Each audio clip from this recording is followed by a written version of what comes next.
Alright, buckle up. Here's the translation and localization of the provided text into American English, aiming for a natural, evocative style as if told by a native speaker. Alright folks, gather round. Tonight, we've got a real spine-chiller for you, a short story called Demon's Curse in Manh Thong Village. Hope you enjoy it. Phuong ripped off her high heels, a look of pure fury plastered across her face. She stomped into the lavish living room of her house, followed by a young man whose face was the very definition of shifty and nervous. She plopped down hard on a ridiculously expensive wooden sofa, swatting aside a stack of magazines that went scattering across the tiled floor. "I don't want to hear another excuse about those delayed warehouse contracts," she snapped. "What I do want is a complete report with results that actually benefit this company. I'm giving you 1 week to get it done, and I want that report on my desk first thing Monday morning. You got that?" The young man just nodded, mumbled an agreement, and practically bolted out of the opulent mansion of the director of Trong Animal Feed Processing, where he worked as the production supervisor. Lou, the housemaid, catching the tail end of her boss's outburst, hesitantly piped up, "Ma'am, would you like something to drink?" "Can I get you something?" "Get downstairs and make me an orange juice. Then go tell your boss to come down here. I need to talk to him." Lou bowed her head, acknowledging the order, and scurried upstairs to fetch Mr. Long. Moments later, she was back in the kitchen, fixing tea and orange juice just like she was told. Long shuffled down the stairs, each step sounding like a death march. His face was a mask of pain. Catching sight of Phuong's scowl, he ventured, "Honey, what's wrong? Something going on at work that's got you so upset?" He spoke as he rubbed his neck, trying to fight down the shooting pain that was making its way from his shoulders all the way up to his brain. Neither Phuong nor Long noticed. Perched on Long's shoulders was a faint, shimmering white shape, the form of a child. The thing was relentlessly digging its tiny hands into Long's neck and shoulders, creating those waves of agonizing pain he was trying so hard to ignore. Seeing the look on her husband's face, Phuong softened, momentarily forgetting her anger. "Are you okay?" she asked, genuinely concerned. "You've been cooped up in this house for days. I told you to go to the doctor, get some tests done, but no. You just keep popping painkillers. That's not going to fix anything." "Nah, I'm not doing so hot. I called Dr. Hung. He's gonna stop by this afternoon after his office closes. If things don't improve, I'll go to the hospital tomorrow. Without me at the company, all the work piles up on you. Honestly, it tears me up inside." Phuong's face broke into a smile. All her frustration seemed to melt away at her husband's words. Her heart felt warm and fuzzy. Lou came in from the kitchen carrying the drinks. She caught a glimpse of the white shadow clinging to Long's shoulder, flickering in and out of view. It scared her half to death. All jittery, she shuffled over to the table, eyes darting around nervously, quickly set the drinks down, and then practically sprinted back to the kitchen. Phuong watched Lou's strange behavior. She took a sip of her orange juice and remarked, "Jesus, what's with that girl? She's acting like she's seen a ghost." No sooner had the words left her mouth than a faint, childish giggle echoed in the room. Phuong shivered and looked around. "Did you just laugh or something?" she asked her husband. "Laugh? Are you kidding me? I can barely manage a whimper with the pain I'm in. And what about the company? Everything running smoothly? You seemed a little frazzled." "Not exactly. I can't figure out why these clients are willing to pay a penalty just to refuse delivery on contracts we already signed. We've got hundreds of tons of animal feed sitting in the warehouse. They keep saying there's some kind of disease outbreak, hoof and mouth or something, and their pigs are dying left and right, so they can't take the feed. You have 4 contracts on hold, not just a few. We've never had this much product in storage before. Did you send anyone to check out the situation with those clients? That feed has an expiration date. We need to deal with this quickly to avoid losses. Ugh, I'm really starting to hurt. I'm going upstairs to lie down. You relax a bit. Okay, I understand. Lou. Phuong called out to the kitchen, giving the maid a few instructions. Then she, too, went to take a bath. From the corner of the staircase, where there was a potted plant, a child slowly materialized. Its umbilical cord, still long and raw, dragged across the floor, leaving a trail of crimson. It shuffled after Phuong towards the bathroom, a secretive smile on its face. Phuong, lying on her back, was letting the warm water wash over her, enjoying the soothing sensation from the showerhead, letting the water cascade all over in the porcelain tub. The steam filled the bathroom, creating a hazy fog. Then the child's shadow appeared. Its small hands grabbed Phuong's long, flowing hair and yanked with all its might. A sudden, sharp pain shot through Phuong's head. She screamed and sat up in the tub, eyes darting around frantically. The child was there, right in front of her, in the misty air, giggling in a raspy, menacing voice that drilled into her mind. Panicked, Phuong grabbed anything within reach and threw it at the ghostly figure. The sounds of flesh hitting something, followed by the crashing of objects, filled the room. The child's maniacal laughter only grew louder, as if it was enjoying the scene. Outside, Trong had just gotten home from work. As he passed the bathroom door, he heard his mother scream, followed by the sounds of a struggle. He frantically pounded on the wooden door, yelling to alert the rest of the house. Hearing her son's voice, Phuong found a surge of strength. Ignoring her fear, she stood up, grabbed a towel, wrapped it around herself, and yanked the door open. Trong, off balance, stumbled into the bathroom, landing on shards of broken glass that sliced into his legs and arms. Blood welled up, sending sharp, searing pain all the way to his brain. Phuong also stepped on glass, cutting her foot, but she was too terrified to even notice the pain.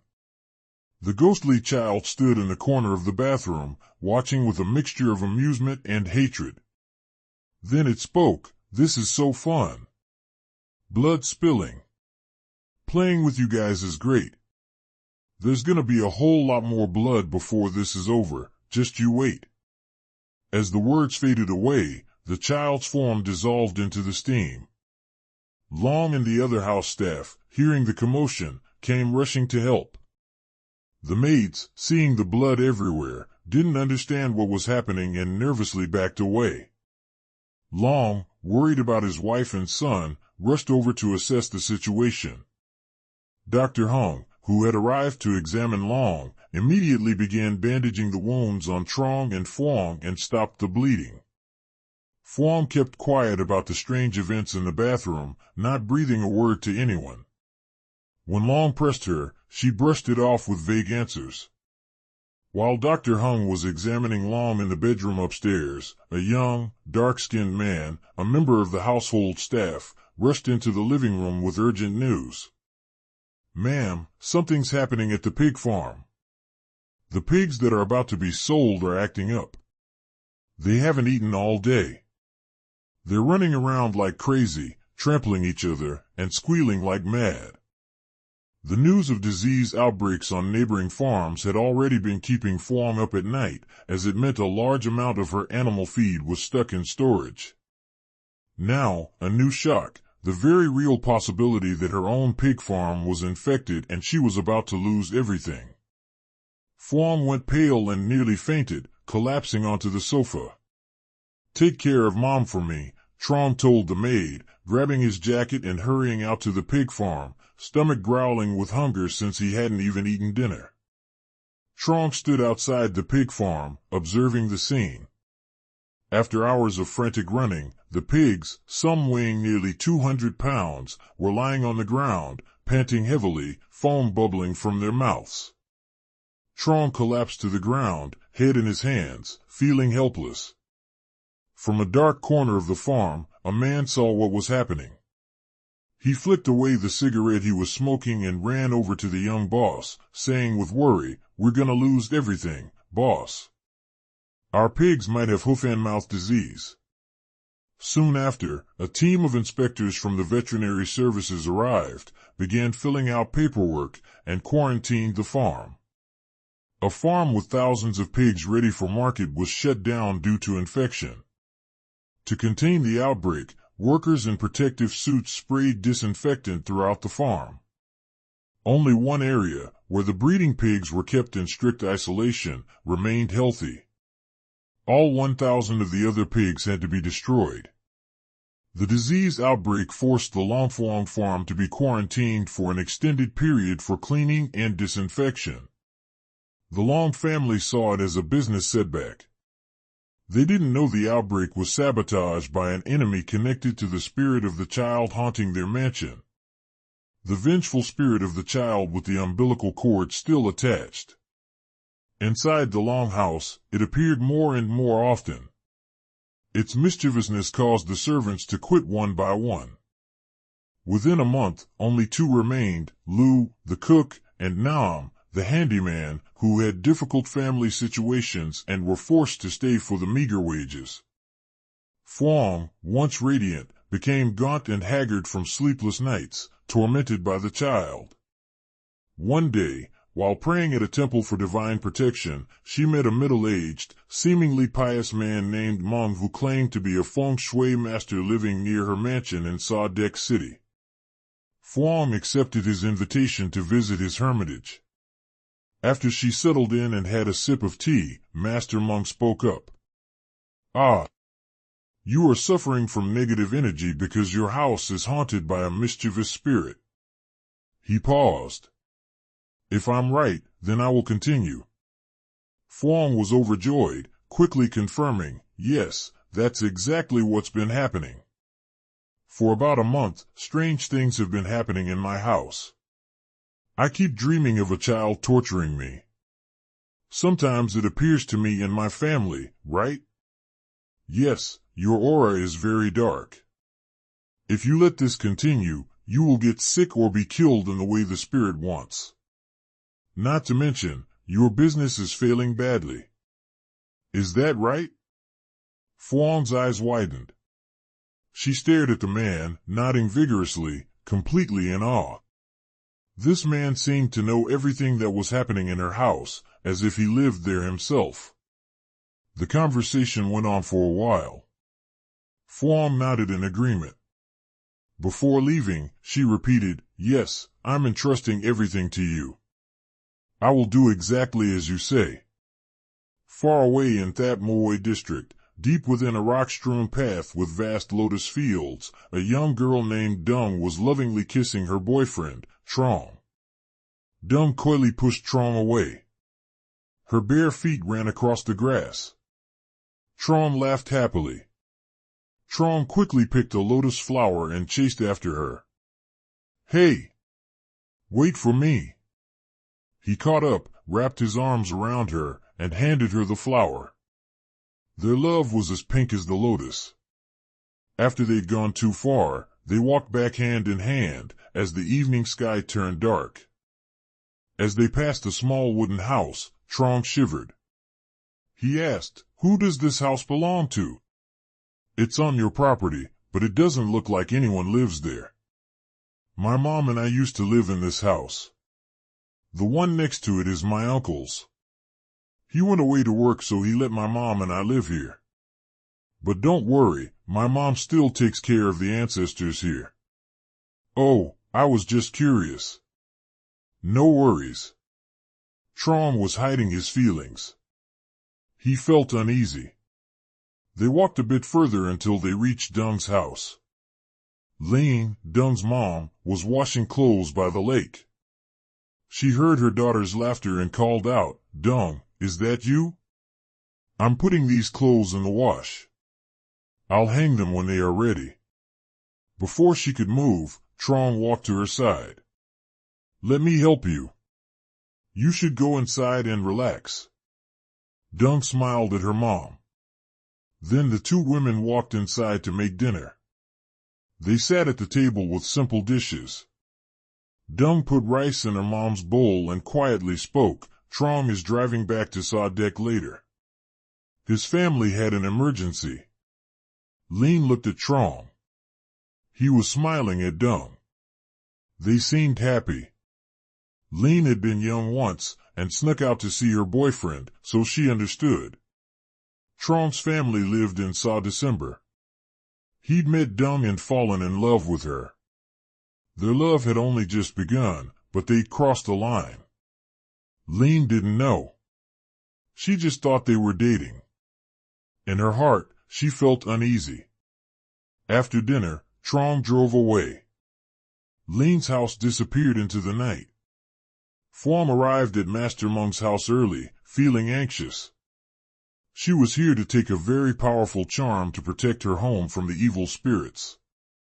After waiting a while, Master Mung stepped out, holding a wooden box carved very finely. Master Mung smiled and gave it to Phuong. She bowed her head respectfully. As the box settled into her hands, a coldness ran down her arms and through her body. A breeze appeared, followed by a child's laughter. Petrified by the sound, Phuong nearly dropped the box. Master Mung grabbed her shoulders. He took her hand. He said softly, "Calm down. Don't be afraid. That's your child. It will protect you." Phuong's eyes opened wide. She hadn't heard those words in a long time. She felt happy. She was in Master Mung's arms. "What's inside the box, Master?"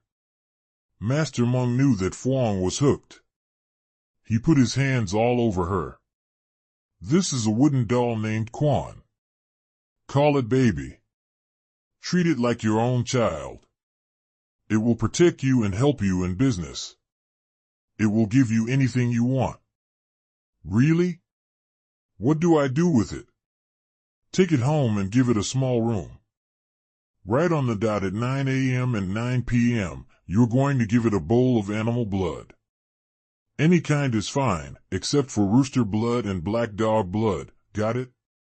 And if you need anything, just tell my kid, they can help you with anything you need."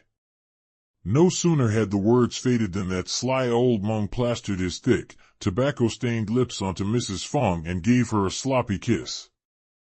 It was like some kind of invisible magic was holding her back, like Mrs. Feng couldn't resist him if she wanted to. She took the box with the wooden Kumanthong doll that she'd gotten from Mung and put it right on her desk in her home office, so she could easily make blood offerings to it. Conan, under Mung's control from the Taoist temple, floated around every nook and cranny of the mansion, sucking up the negative energy left behind by the Dong Ni ghost child. The negative energy swirling around the Kumanthong doll was kept in check by Mung's magic, preventing it from spreading out, and allowing the positive energy of Mrs. Feng's house to return to normal. Once the Kumanthong had finished its task, it hovered in the air, then perched itself on the chandelier, watching. Then, it let out a loud laugh, full of glee. That night, Mung set up an altar at the Taoist temple and used a special kind of magic to hide the Kumanthong doll's presence. Then, he quietly waited for the Dong Ni ghost to show up. Right at 11 p.m., just like every other night, the Dong Ni innocently showed up, playing around and causing trouble, knocking things off shelves and making a racket on the tile floor. Suddenly, the Kumanthong popped out of nowhere, yelling, "Hey, brat. This is my house now. Who said you could come in here and trash the place? Today's your unlucky day."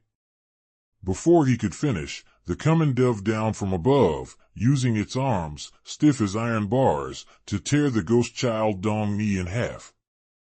A terrifying screech echoed throughout the house and then fell silent. The Kumanthong, made from the ghost of a young child, devoured the Queenie's soul with relish. At the same time, far away on a windy riverbank, a man sitting in a small house dropped his cigarette, clutched his chest, and coughed violently in the darkness. Then, he hoarsely said to someone else who was there, "That's all I can do for now. I need to go get treatment and lay low for a while. Look after my sister, okay?" With that, the man hopped into a small sampan boat docked at the riverbank and paddled away into the night. With the Queenie ghost that had haunted her house for so long now gone, Mrs. Feng's trust in Mung only grew stronger. Long Trong Company also started to thrive, with many lucrative contracts coming in. Money flowed into Mrs. Feng's bank accounts like a river. Seeing his wife and son running the company so smoothly, Mr. Long felt at ease. He decided to retire and focus on his health. Mr. Long was suffering from gout and high blood pressure, so after stepping down, he handed over all major and minor business matters to his wife and son. This meant that he had no idea about the shady relationship between his wife and that con artist, Mung. One morning, Mrs. Feng drove her shiny black car to visit the land near Thap Moi with Mung. They got out, looking fancy, and leaned against the car, pointing and talking about something on the guava farm, which was about to be harvested. After a while, Mung pointed to a piece of land in the distance, about 200 yards away. "See that land over there? If you combine the feng shui of that area with your land, it would be absolutely perfect. You could build an integrated farm with gardens, ponds, and livestock pens here." Mrs. Feng nodded, then started walking toward the house. Seeing someone rummaging around in the back, they hurried over to ask what was going on. Mrs. Lien, carrying a basket of lotus shoots, came up from the side of the house and asked, "Can I help you folks?" She stopped short and stared at the elegantly dressed woman by the road. Mrs. Feng also took off her sunglasses, revealing her eyes, wide with shock. Their eyes met, and it was like an electric shock. They seemed to recognize each other. Mrs. Feng smirked and spoke first. "Well, look who it is. After all these years, you haven't changed a bit. Still working your fingers to the bone, selling your face to the dirt and your back to the sky, huh?" Mrs. Lien fought to suppress the anger rising inside her because of those mocking words. She silently turned and walked back into the house without saying a word. Mrs. Feng, annoyed by Mrs. Lien's indifferent attitude, hurried along the path and onto the porch, adding sarcastically, "Looks like you've got yourself a pretty nice place. So, this is where you've been hiding out in this backwater hick town? Let me tell you something. Back in the day, your husband, Doi, owed me a little over $1 billion. I still have the promissory note with his signature and fingerprint. Did you know that?" Mrs. Lien put the basket of lotus shoots down on the Liquang stone table and calmly interrupted, "His debts are his business now, and he's dead. Go collect them from him in the afterlife, because I don't owe you a damn thing. The only person who's owed anything is you, but I don't need anything from you, so you can just get lost. Are we clear? Oh, so you're still as feisty as ever, huh? I'll just bring the promissory note and show it to you, and then we'll see if you still have the same attitude with me," Mrs. Feng said, her face turning red. She waved her hand and knocked the teapot off the table, smashing it on the cement floor. Then, she pointed her finger at Mrs. Lien's face and hissed, "You just wait." Dung, carrying a tray of longan shoots, was walking into the house from the back when she heard the crash. She rushed up, startled. "Mom, what's wrong? Your daughter is sure pretty and sassy, huh?" Mrs. Feng said. "So, what are you planning to do about that debt? Mom, what's going on? Who is this lady? Do we owe her something?" Dung asked. "Ma'am, if there's a problem, we can talk about it. Why are you coming into people's homes and breaking things? With the debt your father owed me, I could burn this whole house down, let alone break a few things," Mrs. Feng snapped. "If you want to know, ask your mom." "Okay, let's just say that my husband really did owe you money," Mrs. Lien said. I don't have that kind of money to pay you back. So, what do you want to do? Why didn't you say so sooner and save me the trouble? Mrs. Feng sneered. Your husband's debt to me has been accumulating interest for over a decade. I'm a businesswoman, so I'm only concerned with profit, not sympathy. But, since I used to be your husband's lover, I'll give you a deal. Just get your land deeds and we'll figure out how much land you have and I'll subtract it from the debt. Mrs. Lien, not wanting to argue, turned to her daughter and said, Dung, go to the back of the house and let me talk to this lady for a minute. After Dung reluctantly left, the two women faced each other. Mrs. Lien spoke directly. That debt was settled with his life back then. With him dead, the matter is closed. This land belongs to my parents and has nothing to do with Doi. So, what are you doing here, trying to collect? His life wasn't worth a penny anyway. He died in an accident, and he wasn't murdered, so stop complaining. So I'm telling you now, you're not getting a cent out of me. Mrs. Feng hadn't expected to come face to face with her old rival here. After a moment of thought, she softened her voice, wanting to settle everything peacefully. This whole piece of land is almost 5 acres. An acre of land here is worth about 180 million. I'll give you 900 million for all 5 acres. Just hand over the land and I'll forget about the rest of the debt. I'll give you a month to get your affairs in order. I'm not heartless enough to kick you out right away. I'll bring the promissory note and the land transfer agreement down for you to sign in a few days. Then, we'll be even. Goodbye. With that, Mrs. Feng turned and left, not waiting for Mrs. Lien to respond. She walked out to the road where Mung was waiting. They both got back into the car and drove off. Inside the house, Mrs. Lien was overwhelmed with pain and covered her face, sobbing quietly. Dung, watching from the yard, saw the strange woman leave and anxiously went inside to check on her mother. Seeing her mother crying at the table, she felt a pang of sympathy and wondered what was going on. She gently stroked her mother's back and whispered, Mom, who was that lady? Why did she come here and make you cry? It's nothing, honey, Mrs. Lien said. Whether it was by accident or on purpose, she came here today to collect the debt that your father owed her. Oh, is that all? If Dad owed her money, we'll find a way to pay her back, right? I've never seen you cry before, Mom. There must be another reason, right? I'm all grown up now. Can you tell me what's really going on? Dung, all this time, you've always asked about the small altar in the corner of the old house, Mrs. Lien said. Now I'll tell you the truth. It's an altar for your half-brother, my child with a man named Long. He's Mrs. Feng's husband now. A wave of bitterness washed over her, and tears started to flow down her face again. She sighed and began to tell her story. When I was a young woman like you, Long was my first love. Both of our families were poor. Long was smart, tall, and handsome. Then, Mrs. Feng came along and stole Long away from me, pushing me into a difficult situation.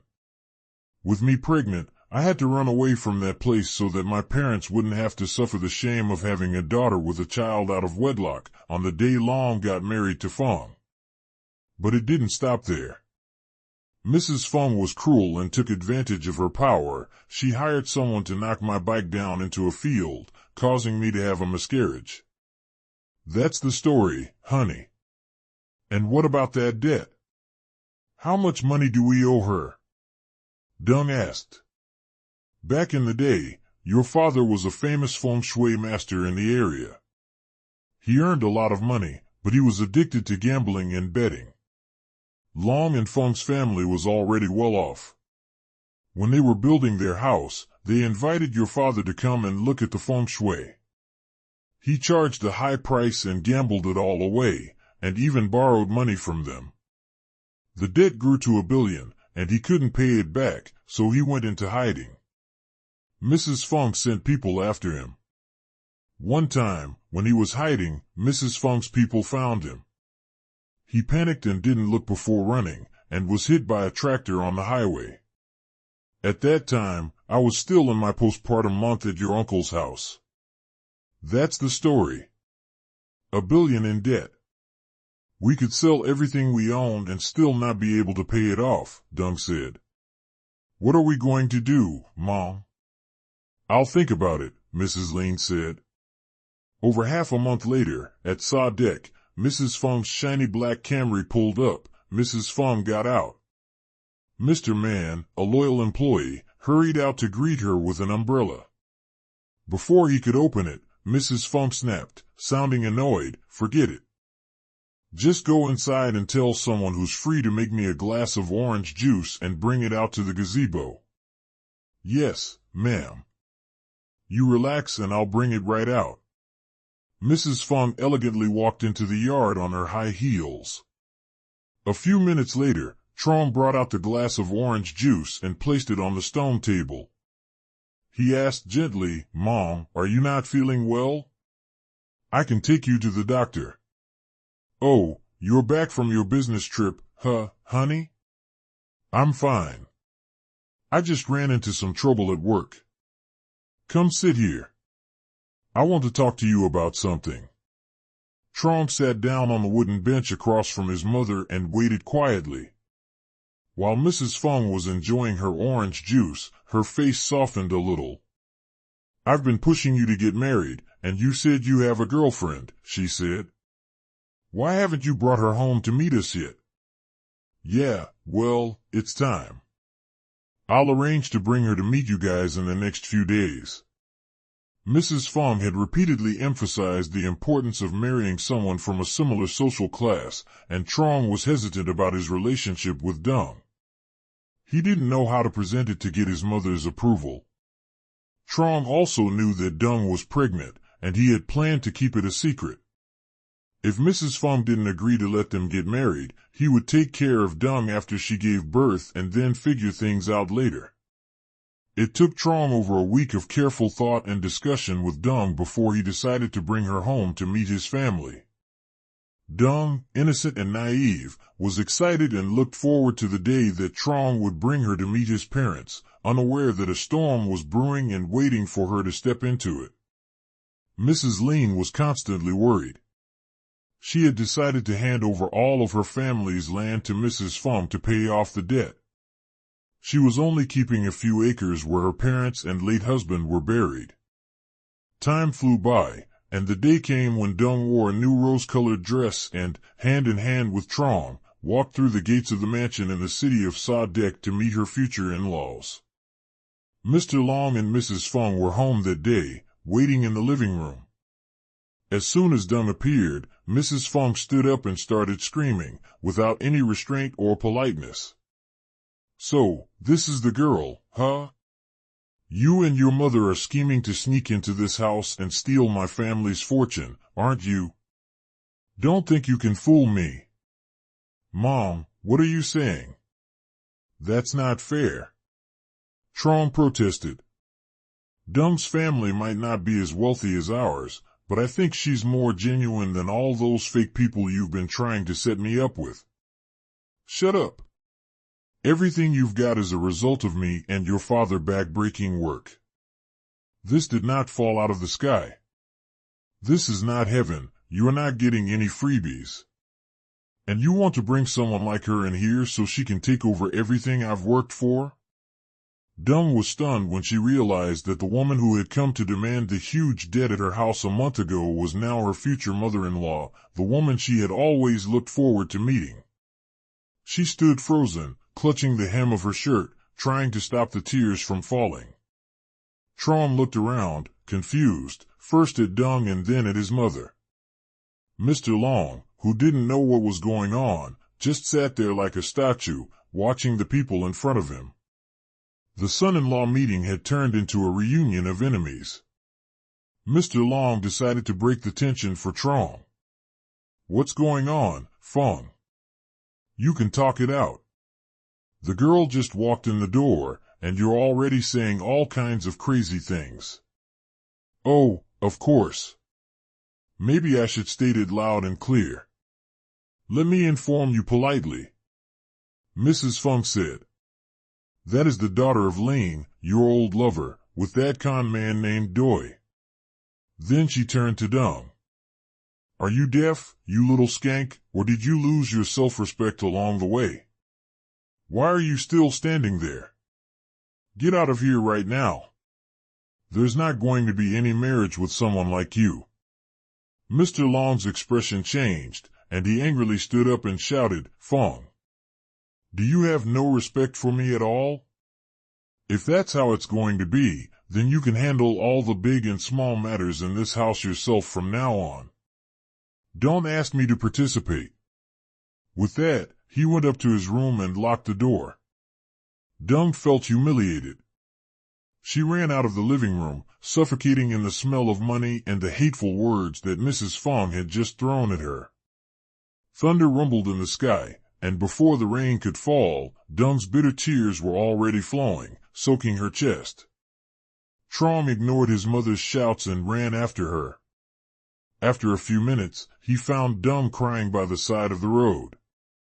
Trong tried to comfort her with all kinds of words of encouragement, but it seemed like fate had tangled these two young people together from the moment their love had blossomed. No one wanted it. Yet, both Mrs. Lien and Dung were now crying because of the pain that their love for Long and his son Trong had brought them. Without waiting long, Mrs. Feng angrily drove to That Moi the next morning. Trong sat there listening to the curses pouring out of his mother's mouth, directed at Dung. Lien! Lien, where are you? Come out here. Mrs. Lien, not knowing what was going on, thought that Mrs. Feng had changed her mind about the debt. She cautiously went up from the back of the house. I didn't think you were smart enough to raise such a calculating child, Mrs. Feng sneered. I bet you planned this, to seduce my son, and sneak into my house to steal my fortune, weren't you? Well, let me tell you something, you can't fool me, don't ever think you could get away with it. Mrs. Lien saw Trong standing behind Mrs. Feng, nervously looking for Dung. She suddenly realized what was going on, but she never thought that things would turn out this way. She replied, sadly, so, you're Mrs. Feng's son. I have already suffered with this woman. Dung did not deserve any of this, it just happened that way. Oh God, Mrs. Lien, I am so sorry. I did not know anything about the past between you and the parents. I am truly in love with Dung. Please believe me. Mrs. Feng was furious. She did not let Trong finish, she slapped Trong across the face. Dung covered her mouth, bit her lips to stop the blood. She was in the room and she had overheard everything for the past hour. She got up and came out. Everyone just stop it. Leave this place. Both of you, get out of my house. I am nobody's girlfriend, or anyone's tool. Please just leave my mom, stop saying the words. The both of you better leave and go as fast as you possibly can. Goodbye, don't let me see you ever again. At the gate. The house, once brimming with memories, now echoed with Dung's stifled sobs, a space weighed down by her unspoken grief. She'd wait until her mother went to the fields, then wander aimlessly around the yard, dissolving into inconsolable tears. Ba Lien, her mother, heartbroken for her child, tried countless times to gently coax the truth from her, but Dung remained silent, refusing to utter a single word. Dung moved through life like a ghost, a lifeless shell, neglecting food and water. She withered away, becoming gaunt and frail before everyone's eyes. Then, on one fateful, pitch-black night, Dung, burdened by her overwhelming sorrow and shattered heart, went to the pond, her cries choked with pain. Late into the night, Ba Lien stirred in her sleep, disturbed by a feeling of unease. When she went to the front of the house, horror awaited her, Dung's lifeless body hung cold from the crossbeam, a rough cord cinched tightly around her neck. Her face was swollen and bruised, a ghastly purple from the pooling of blood. Lien, overcome with grief, wailed hysterically into the silent night, her cries unanswered, no one around to hear her despair. She frantically unfolded Dung's suicide note, left on the table, and reading it unleashed a wave of pain that was almost unbearable. She learned that her daughter was more than 7 weeks pregnant. Heartbroken, the mother cradled her daughter's lifeless body and dragged herself along the winding path to her parents' burial ground. She lay next to her child, weeping in the dark, desolate night. With nothing more than a shallow grave, barely 5 inches deep, dug with her own desperate hands, the cold bodies of Dung and her unborn child were finally laid to rest, without any fanfare, without the solemn sound of funeral drums, only the lamentations of a mother hoarse with grief for her beautiful but reckless child. The agony of losing her daughter, compounded by her hatred for the man responsible, drove Lien to utter a vow of vengeance. "You heartless, unrighteous bastards," she cried. "What have I done to deserve this? What did my daughter do to suffer such a tragic fate? I swear I will make you pay with blood, with your very lives. Oh, my child!" Her anguished cries echoed from the riverbank, carried by the wind, near the newly made graves. The 2 houses, once filled with 3 generations' worth of cherished memories, now belonged to Feng. Evil had triumphed under the cover of darkness. The fire of hatred burned intensely within Lien, blazing in her eyes. A thin woman, she slung a bag over her shoulder and walked purposefully into the night, each step heavy with resolve. On the 7th-day memorial of Dung's death, a man with a weathered face appeared early in the morning before the graves.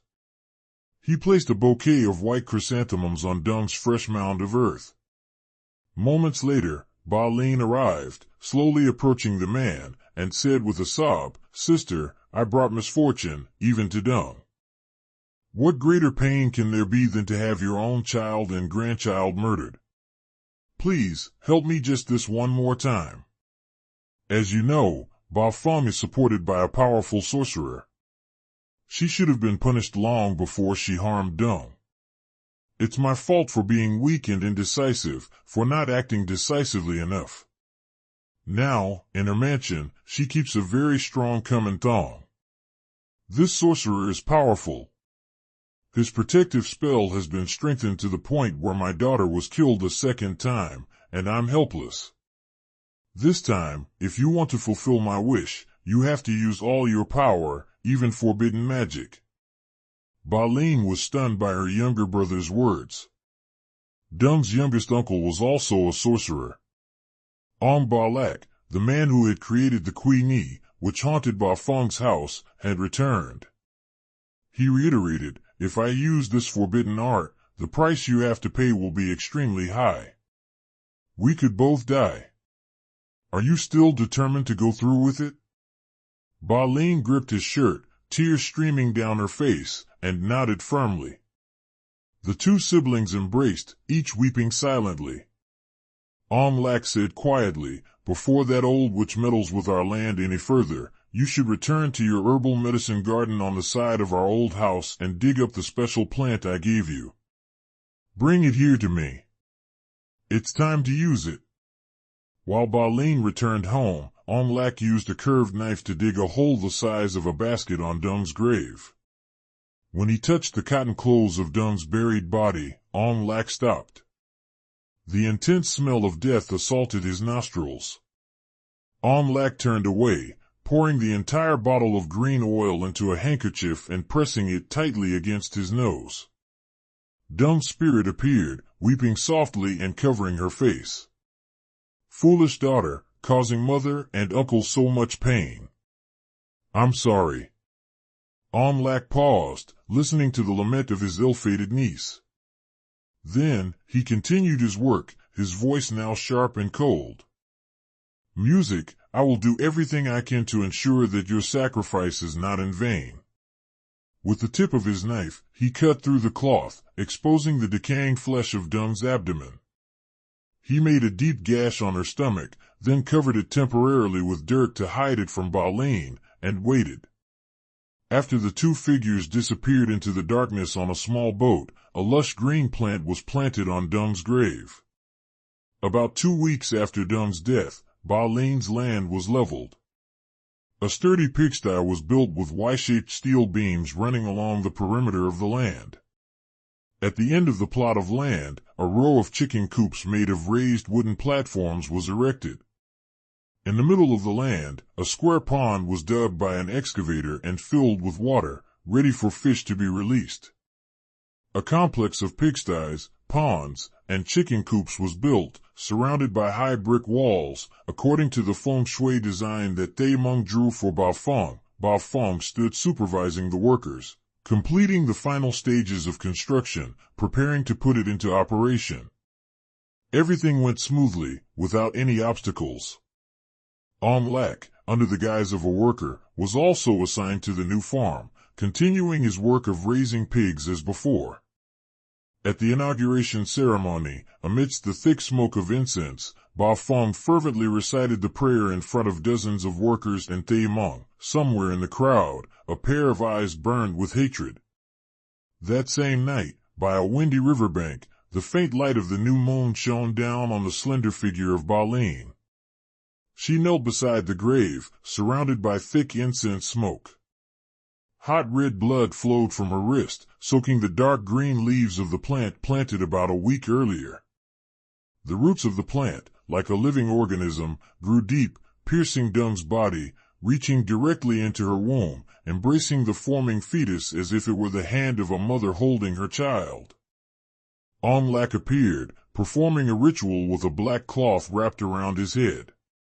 He used a sharp knife to cut across the palm of his hand, using the fresh blood to water the plant, chanting incantations to create a forbidden magic spell called Kui Mao, a child ghost.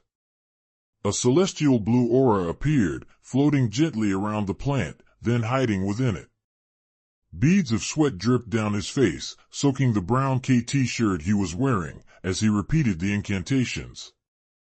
At the end of the ritual, Nai fell to the ground, gasping for breath, his face pale, a smile on his lips, carrying a chilling air of death. After resting to regain his strength, he sat up, clasped his fingers together, and created a long spell. With his other hand, he held a small ceramic jar, murmuring incantations. 2 auras, one crimson and one celestial blue, swirled around each other and then entered the ceramic jar in Lak's hand. The spell flashed a brilliant red and was affixed to the tightly sealed jar. Dung's spirit appeared, a pale white, uttering a mournful sound. I have used everything I had left as a mother to nurture my child's soul as you requested. Now I entrust my child's soul to you. Please protect my child. I beg you to forgive my unfilial actions. It's time for me to go. Farewell to everyone. Lien crawled towards Dung's spirit, tears streaming down her face. Dung's spirit shattered into tiny fragments, then gradually disappeared into the darkness.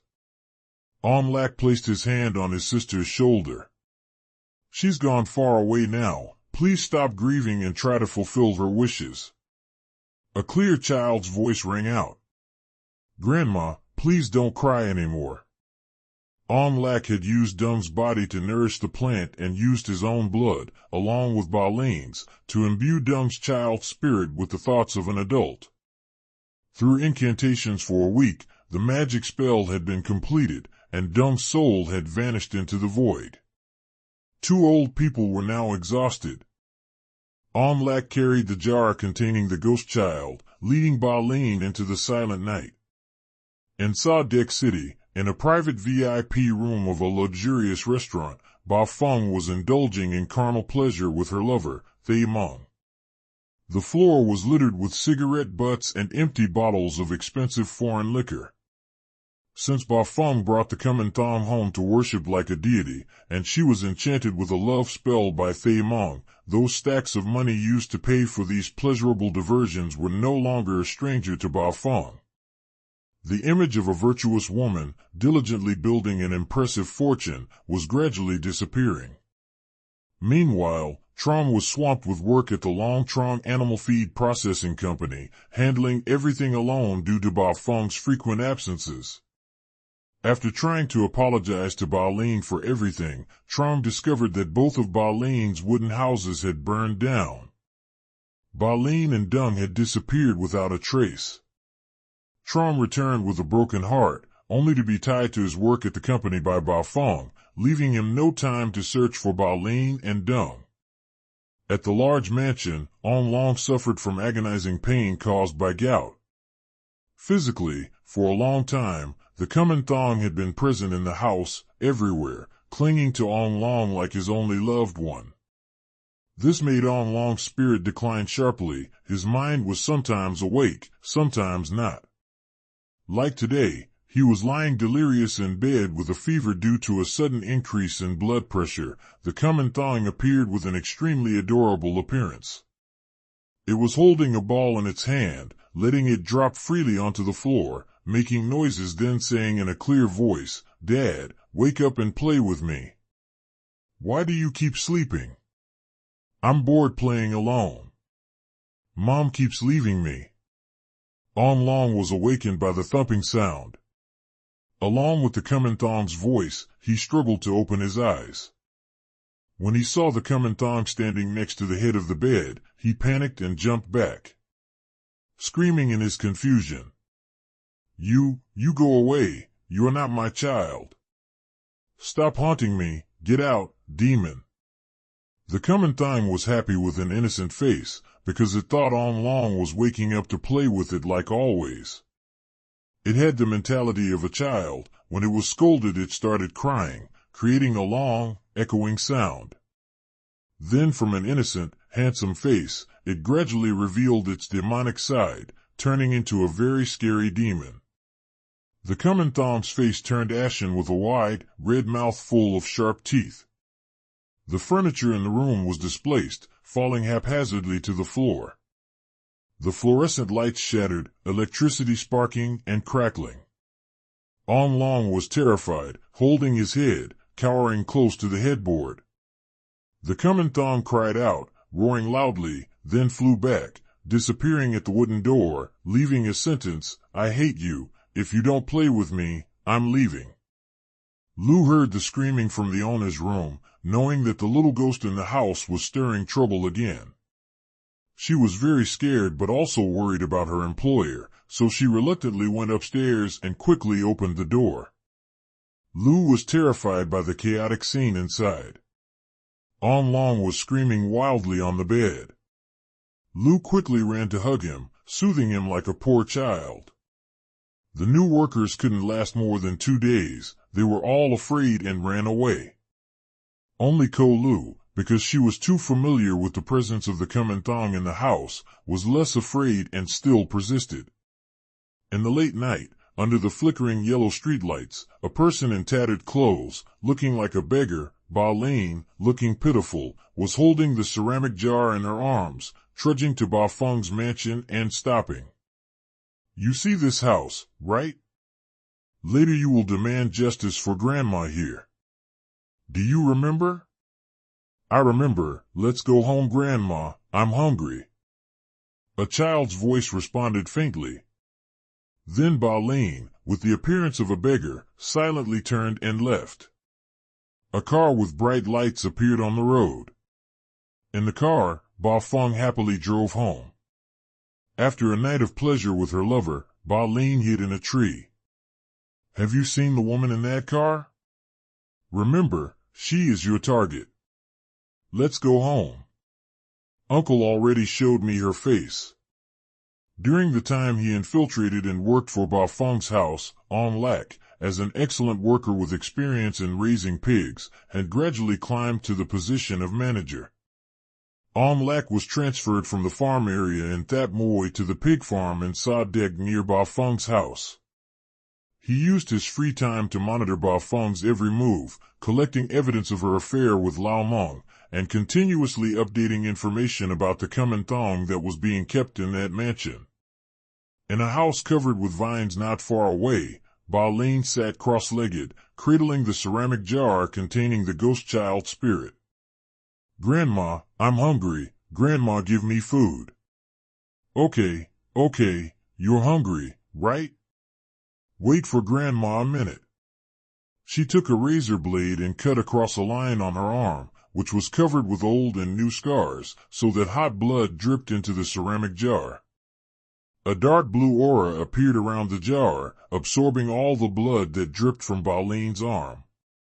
The ghost plant greedily sucked up the fresh blood, not letting a single drop fall. Under the silvery moonlight, On Lak appeared, looking around cautiously, then went straight inside. "Tonight is the Mosteen night. I will replace you in sacrificing blood to the ghost child spirit. After tonight, I will break the constraints for the ghost plant." On Lak teared up when he saw the arms of his sister covered with scars. Ba Lien with a pale face nodded, expressing her determination to avenge at all costs. On Lak poured blood on the ceramic jar while muttering incantations. As soon as the incantation stopped, an icy laugh rang out. A dark blue smoke gushed from the ceramic jar to the outside. The dark space was filled with the smell of decaying leaves and then gradually formed the body of a child. The tiny child sat cross-legged on the horizontal bar of the house, without any human emotion being shown on its cold face. Only an intense aura of death showed the danger of the ghost plant. On Lak turned his face, his voice issued like an order. "From now on, you are free to go anywhere and act according to what I have instructed. If there are any obstacles, come here and wait for me. You don't need to worry about your grandparents. You just need to continue to give blood to me, according to our agreement, and I will take care of the rest." Then, the ghost plant turned into a puff of smoke, disappearing before the horrified eyes of Ba Lien. "This plant is too strong now. I really don't know how to completely control it, so please be careful. Remember that from now on it is no longer our grandchild. I advise you to leave this house, find another place to hide temporarily, and don't come back here." Ba Lien nodded with a face full of fear. After she left, On Lak erected a temporary altar with bricks, then placed the ceramic jar on it. He lit a few incense sticks, and pasted another talisman on the jar, creating a place for the ghost plant to reside, then immediately left. In front of Ba Feng's imposing mansion, the ghost plant appeared coldly, standing outside in the silent night. It used its ghostly eyes to stare at the talisman pasted in front of the gate. Not long after, the talisman burst into flames, the ashes falling lightly. The ghost plant smiled on its mouth, filled with death, then leisurely flew through the gate into the mansion. Inside the house, Kumanthong was playing alone in the living room, in the form of a handsome child. Suddenly, it sensed danger approaching. Its demonic face changed almost immediately, with a pale face showing fierceness, and a mouth full of sharp teeth. In a flash, it flew through the main door to the outside, confronting the ghost plant directly. "Who are you? Why are you in my house?" Without waiting for Kumanthong to resist, the ghost plant smiled and immediately flew towards it, unleashing a poisonous mist. The ghost plant used its two long, sharp fingernails to slash wildly at Kumanthong. Caught by surprise, Kumanthong was almost overwhelmed. Kumanthong gradually became weaker, the armor on its body being torn to shreds. Streams of dark aura constantly escaped from the cuts on its ghost soul. Kumanthong roared in pain, struggling to retaliate fiercely.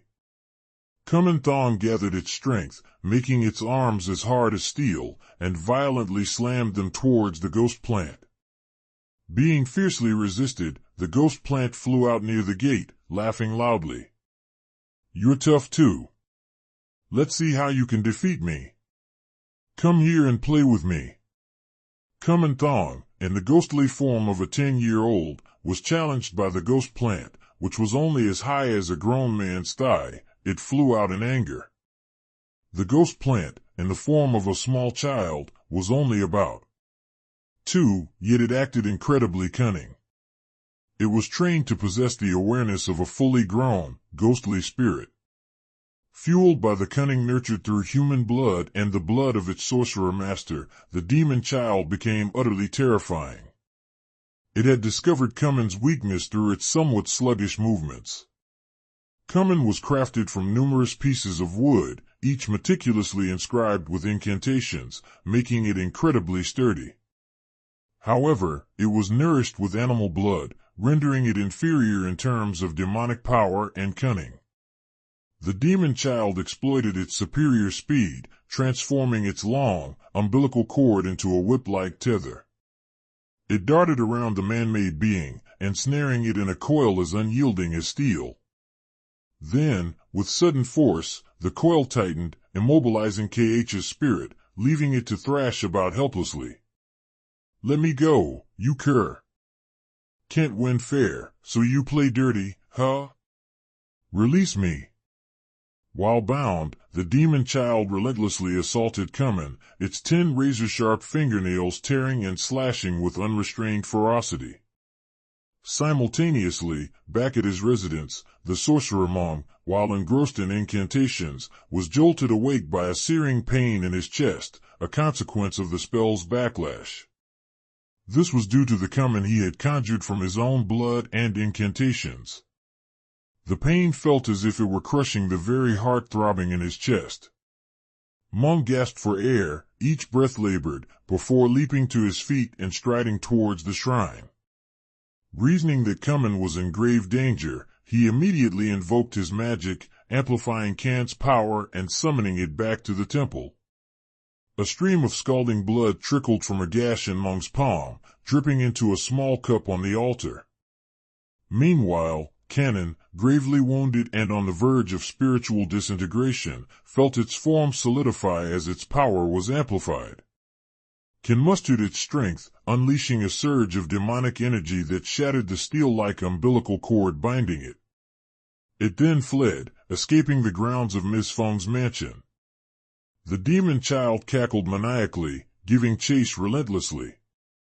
As Kuman's spirit barely managed to pass over the fence surrounding Mung's house, the demon child, with a burst of speed, pierced through it, its razor-sharp claws tearing the spirit asunder, cleaving it in two. The demon child persisted, its claws repeatedly slashing at the fragmented spirit of Kuman, causing it to shatter and vanish into the inky blackness. The Kuman doll, once perched on the desk inside Miss Feng's house, tumbled to the floor, shattering into countless pieces, scattering debris everywhere. Rancid duck fat oozed from the fractured joints of the wooden doll, smearing the polished floor. Inside the temple hall, Mung's eyes widened in disbelief, blood gushing from his mouth as he staggered, clutching a wooden pillar for support while erupting in a fit of violent coughing. Ever since the day he inadvertently encountered Miss Feng at the pagoda, where she was paying her respects to Buddha, Mung had become infatuated with her beauty.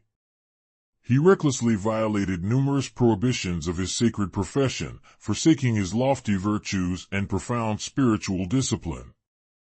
In his efforts to aid Miss Feng in banishing the demonic forces inhabiting her home, he had ventured down a forbidden path of sorcery.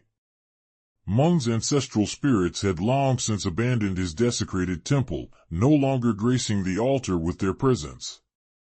The demon child, having decimated Kanna's spirit, hovered outside Mung's house, its gaze filled with cold, seething malice. A powerful gust of wind flung open the wooden doors that had been bolted shut from within the shrine. A wave of demonic energy, carrying an icy chill, surged into the temple, extinguishing the candles that had been burning there. It then coalesced into the form of a naked child, bearing a long umbilical cord dangling from its abdomen. It turned out that this was the sorcerer who had tasked the little demon with protecting her. Clutching the wooden sword tightly in his hand, Mung pointed it towards the demon child, his voice a dry, hoarse rasp. Insolent demon, daring to brazenly trespass into my temple. Submit, and I shall treat you well. Otherwise. Or what? What can you possibly do to me? There's no one left here for you to venerate. You're no less cruel than a demon. You create demons to harm others, and now you feign righteousness to intimidate me, huh? Mung was taken aback by the demon child's cunning. Realizing that he was no longer strong enough to defeat it, he adopted a tone of desperate defiance. It seemed highly unlikely that he would escape this encounter unscathed. He then loudly chanted an incantation, slashing his hand and offering the blood to the wooden sword, hoping to imbue it with enhanced spiritual power, before lunging forward with an overhead chop. The demon child, already anticipating this, vanished from Mung's sight. His spiritual prowess had been severely diminished due to his carnal indulgences with Miss Feng, causing his perception to become significantly impaired. He scanned the surroundings frantically, but could not locate the demon child anywhere within the small shrine. Suddenly, the demon child darted forward, slashing across Mung's abdomen before soaring up to the rafters, dangling from its umbilical cord.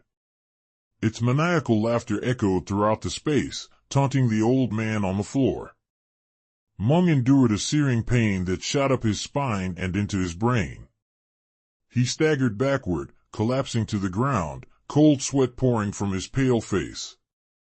He then retrieved several talismans from his person, hurling them forcefully at the demon child above. It made no attempt to evade them, continuing to dangle from the beam. The demonic energy enveloping its small body absorbed all the spiritual power of the talismans that Mung had painstakingly crafted. The Buddhist talismans burned and fluttered down onto Mung's gaunt face. The demon child channeled its demonic energy, causing its long umbilical cord to lash around Mung's head, ignoring his desperate struggles to break free from its intensifying grip. Mung floated in the air, his face turning purple with pooled blood before he drew his last breath, his eyes wide with horror. Somewhere nearby, a rooster crowed. The demon child vanished, leaving Mung's nearly 180-pound body to fall heavily to the ground, marking the end of the life of a sorcerer who had transformed. Music, in the grand mansion, Miss Feng awoke from a drunken stupor, a result of her revelry with strong liquor and her lover. Clad in a negligee, she staggered towards her office. As the door swung open, the horrific scene on the floor assaulted her senses, causing her to recoil in utter terror. The phone slipped from her grasp, crashing onto the tiled floor, shattering the screen. The rancid stench of greasy duck fat permeated the air, assaulting Miss Feng's nostrils and causing her to vomit on the spot. Petrified, Miss Ken Hai shuffled backward when the phone screen flickered to life, displaying an incoming call. Trembling, she fumbled with the phone, holding it to her ear and mumbling incoherently. After a brief exchange, she hung up, her eyes filled with utter dread. She spun around and stumbled down the stairs, unable to bring herself to re-enter the office. Lou? Yes, it's me, ma'am. After instructing Lou to clean up the mess in the office, she changed and prepared to go to the company due to the urgent call she had received earlier. She intended to inquire about the strange events at home with Mr. Mung after leaving the house. She drove away from the gate, her mind racing with confusion. As the car disappeared from sight, Mr. Lack, his hat pulled low, appeared, holding a letter addressed to Mr. Long. After placing the letter on the ground in front of the gate, he rang the bell repeatedly and left as soon as he saw Lou approaching. Lou opened the gate, peered around, but found no one. However, she noticed a letter on the ground, addressed to her employer. She bent down, picked it up, and took it directly to Mr. Long's room. After Cumming disappeared and under instruction not to haunt Long anymore, Long's spirit had been somewhat clearer. He sat in his room, opening the letter that Lou had just brought him. A series of photographs depicting his wife, Miss Feng, intimately embracing a familiar man in a certain courtyard, met his gaze. He skimmed the small note, which simply read, "Is Trong really your biological son, Mr. Long?"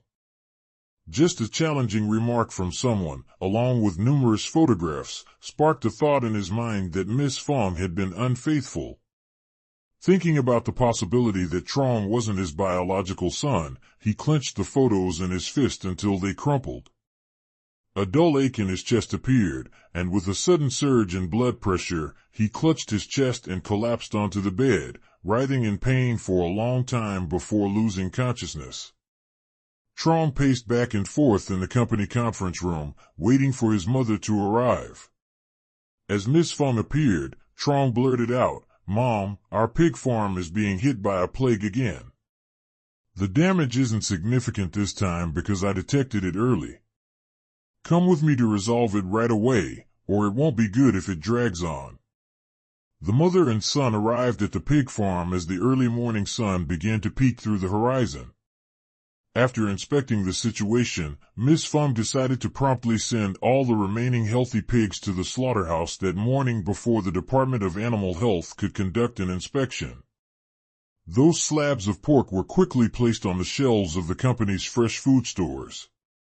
Everything went relatively smoothly until a family developed a fever and vomited after consuming pork purchased from her store. A series of problems descended upon her, leaving her struggling to cope throughout the day. Busy from morning until late afternoon at the Department of Animal Health, Miss Feng forgot to call Mr. Mung and inquire about the broken wooden doll at home. Also, she didn't know how to deal with a pile of foul-smelling, slimy stuff that she passed to Lou. She pulled out her phone and called Mr. Mung dozens of times, but he didn't answer all the way back home. She slammed the phone on the car seat until the car stopped right in front of the gate. Lou opened the gate, and the car sped into the yard. She stood hesitatingly, clutching the hem of her dress. "Ma'am, please let me quit today." "Okay? Is there not enough chaos in the house already? You are still acting. If you want to leave, wait until I find a replacement." "Yes. Cleaning up the mess in your office. I've been vomiting since this morning, unable to eat anything.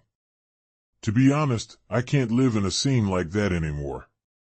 "All right, if you want to leave, don't expect this month's salary. Go wherever you want." Lou, who had been eagerly waiting for this, hurried into her room and grabbed her prepared bag of belongings. As she passed Trong, Lou respectfully bowed to her young master and quietly walked away. Trong quickly followed, slipping a stack of money into Lou's hand. "Take this, Lou. Consider it your salary for this month. My mom has a hot temper, don't be upset. On behalf of my family, I thank you for your help during this time. Please take it, don't hesitate. Thank you very much, Master Trong. I'm going to catch the bus to get home. It's late now. You should go inside and have dinner. I've prepared everything for you. Goodbye, Master." Sitting at the dinner table, the family of three struggled to swallow the food in their mouths. Miss Feng displayed anxiety, mixed with uncertainty, due to the events happening to the company. As for Mr. Long, he barely sipped a few mouthfuls of vegetable soup, constantly casting disgusted glances at his wife. While Miss Feng was still deeply worried, Mr. Long stood up, slamming the bowl on the table, causing it to crack in half. He then turned and walked upstairs without even looking back. Miss Feng and Trong were startled, and she shouted after the old man, "This shameless old man can't eat, but excels at smashing things. Lou has resigned. If you're so capable, go clean up yourself, because there's no one to serve you anymore." The sounds of smashing things rang out from upstairs, amplifying the frustration in Miss Feng's heart. She then uttered a sarcastic remark. "See how your good-for-nothing father behaves. Your wife and children are running around dealing with this mess. He stays cooped up in the house all day, not helping in the slightest. Lately, he's developed a habit of smashing things. I really don't think I can stay in this house any longer. If you can't stay, then pack your bags and leave for good. Don't come back to this house again. As Mr. Long was about to go downstairs and question Miss Feng, her words reached his ears. After saying those final words to his wife, he stormed back into the room, slammed the door shut, and locked it from the inside. At the same time, somewhere in the house, a child's cheerful clapping and laughter echoed, followed by a manic giggle. They're fighting. How fun. Trong was busy listening to the sounds of smashing upstairs and didn't hear these words. Miss Feng heard them but wasn't afraid. Instead, she felt a thrill of joy in her heart, thinking it was Kuman, the demon child she was keeping in the house. She then stood up, went straight to her office upstairs, and locked the door carefully as always. Trong also felt tired, so he went to his bedroom to sleep soon after. In the quiet office, only the dim, blood-red light from the altar, which housed the wooden box containing the Kuman doll, remained. Miss Feng went straight to the mini-fridge, took out a bag of fresh pig's blood, and prepared for the Kuman ritual as always. Placing the bowl of blood securely on the altar, she stood respectfully, murmuring her wishes, hoping they would be heard and fulfilled as always. The incense was burning steadily, and the fresh bowl of blood was in place, but the presence of Kuman was nowhere to be felt. Suddenly, a high-pitched child's voice rang out. This blood isn't tasty. How about you offer me your blood to drink, Mom? Is that you, Kuman? Don't haunt me, son. Mom brought your favorite treat. Come out and eat it quickly. Bless Mom to achieve her wishes soon, okay, son? Who are you calling your son? The demon child now appeared in its naked form. The umbilical cord was wrapped around its neck like a scarf. It sat cross-legged on the altar, its face gleefully inhaling the scent of the incense. Miss Feng realized that its appearance was completely different from her Kuman, with a very handsome face. She fell to the ground in terror, crawling backward to the edge of the wall, her lips trembling. You! What are you?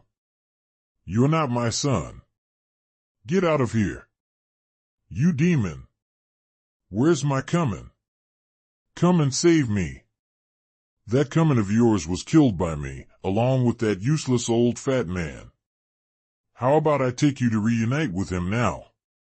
Miss Feng's wide eyes rolled back, becoming lifeless, with only the whites of her eyes showing. The closed door was unlatched and slowly opened. Miss Feng stood up and walked barefoot out of the house. She wandered alone through the deserted streets on the quiet night. The demon child laughed manically, flying slowly ahead, as if waiting for Miss Feng to catch up. Inside the bedroom, Mr. Long was dozing off when he kept hearing a child's voice in his ear. Dad, wake up.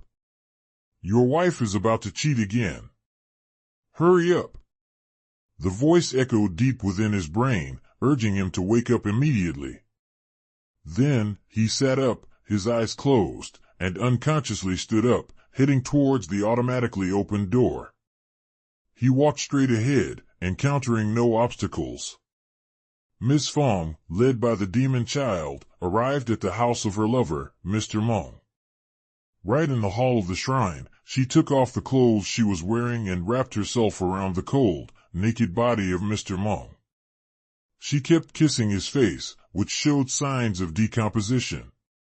After quite a while, Miss Feng groped along the floor, picked up a knife lying nearby, and forcefully slashed her own throat without hesitation. The demon child sat comfortably on the altar, observing, constantly widening its scarlet mouth and laughing gleefully. Not until Ms. Feng's body turned pale, devoid of any color, and collapsed on top of Mr. Mung's corpse did it stop laughing and disappear. Mr. Long, led by the demon child, arrived at the doorstep of the shrine when a bone-chilling gust of wind blew into his face, causing him to awaken. Through the white light of the fluorescent lamp, he saw the naked bodies of Miss Feng and a man lying in a pool of blood on the tiled floor. Mr. Long regained consciousness and screamed in horror. Then, his mind went into a frenzy, turning to run outside, where he vomited continuously. At the shrine, as the demon child was laughing hysterically on the altar, the statue of a god of exorcism shone brightly. Immediately, the statue emitted a blinding light. A patron saint, the ancestor of Mr. Mung, appeared. The demon child stopped laughing in terror and was about to use its demonic powers to disappear when the blinding light sucked its small body, immobilizing it on the spot. Then, both disappeared into the statue. Immediately, the statue fell and shattered into small pieces on the altar, leaving the two cold bodies lying on the floor. In the silent space filled with miasma. After the death of Miss Feng, Mr. Long became deranged, wearing striped clothes all day, his hair disheveled, constantly muttering the sentence, "It's true that you raised a cuckoo's chick, you're not my son." Trong struggled alone with the mountain of work, and also had to care for his insane father at home, causing pressure to build up, and eventually, he gave up. Trong decided to transfer all the shares of the company, which had been Mr. Long's life's work, in order to stay home and take care of him. However, every time Trong approached, he would become violently enraged, grabbing whatever he could and throwing it forcefully at Trong, causing him to be hospitalized several times to get his injuries treated. One time, his heart heavy with the thought that he might not be his biological son, Trong decided to take a DNA test to learn the truth. But tragically, the results showed that the two were father and son by blood. Trong sold all the land and houses, gathered all the money, and wholeheartedly took his father abroad for treatment. Having gone through the family upheaval, Trong's heart had been dead since the day of their separation, so there was nothing left to regret in this place. In one visit back to Thap Moi district to complete the transfer procedures, in his compassionate desire to help the homeless, Trong happened upon Mrs. Lien, looking utterly wretched, gaunt, sallow, with festering wounds marring both her arms. She was huddled and shivering, barely breathing, near a house's porch. As the heavy rain poured down, she sobbed as she pulled a small plastic bag from her blouse and handed it to Trong. "My Dung is dead," she croaked. "Don't waste your time looking for her. Here is her notebook. It contains the entire record of how she killed Mrs. Feng. Evil begets evil. I don't dare ask forgiveness for my child. I just want you to understand this cycle of cause and effect, and not blame poor Dung." Trong desperately pleaded to help Mrs. Lien, but she refused absolutely. Defeated, Trong was left with no choice but to sadly drive away, his heart shattered. In the same heavy rain of that day, Mrs. Lien breathed her last breath under a cold bridge in the desolate darkness. The rain seemed to weep, a farewell to the tragic life of a pitiful woman returning to the memories of those who had once known her.